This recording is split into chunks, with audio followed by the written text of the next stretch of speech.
This very famous story is a parable, and a parable is kind of a puzzle. So think about this story, which you've probably heard before, as being a puzzle about forgiveness. So here's the story. Once upon a time, there was a wealthy farmer who lived prosperously with his 2 sons. But as is sometimes the case in families, one of the sons, the older son, was hard-working and diligent, and he did everything his best to help his father out on the farm.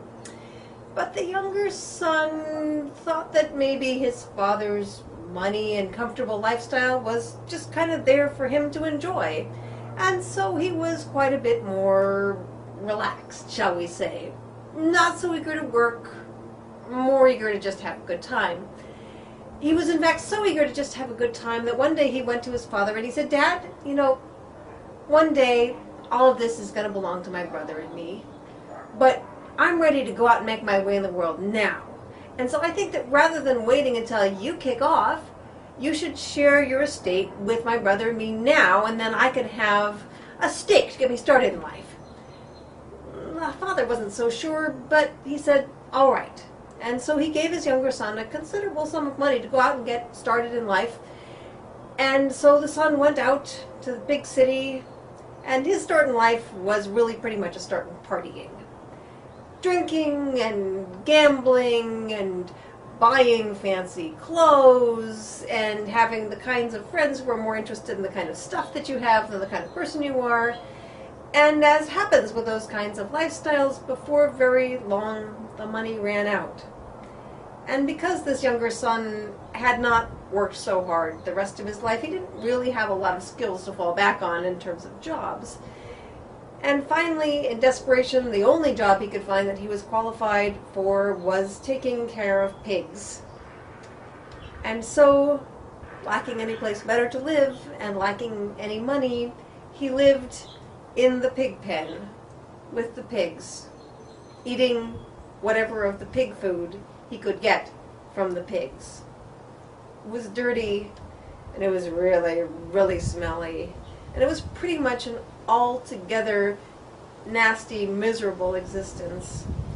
And he would think back in sorrow on the life that he used to lead back with his father and his brother on their lovely farm and his lovely clean bed. And one day, there in with the itchy, stinky pigs, it occurred to him that if he were going to take care of pigs, he would be better off doing it back at his father's farm rather than this nasty place that he landed. And so he got up and he started walking back home.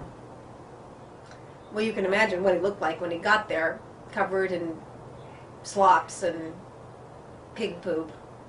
His father opened the door on his smelly, bedraggled, miserable son. The son who had left him, deserted him, spent all of his money carelessly and recklessly. And the father said, "You're home. You're back. I'm so happy to see you." And he called to the older brother, "Go and kill the cow that we've been raising for market. We're going to have a huge barbecue. Tell everyone in the neighborhood my son is home. He's returned to me. I'm so thrilled. Celebrate, everyone, celebrate." Well, maybe not too surprisingly, the older brother, who always did as his father said, stomped off to do as he was told, but he wasn't any too happy. And finally, the father noticed that he was looking extremely grumpy, and he said, "Well, what's wrong? Aren't you happy your brother's back?" "Well," he said, "you never had a huge barbecue for me. I've been here helping you all the time. I've supported you in everything. I've been your mainstay and your comfort and your companion. And my wasteful brother, who has ruined everything, comes back home, and here you're so thrilled for him. What about me?" Said the father, "Everything I have is yours. Everything I am is yours. You know that. But this is your brother. He's back. What's to forgive? He's ours too." Well, that's where the story ends. But you kind of wonder, did the older brother ever forgive the younger brother? Did he ever forgive his father? What about the younger brother? Did he ever forgive himself? What did it take to forgive himself? How did they move forward? We don't know. It's a parable, a puzzle. What do you think?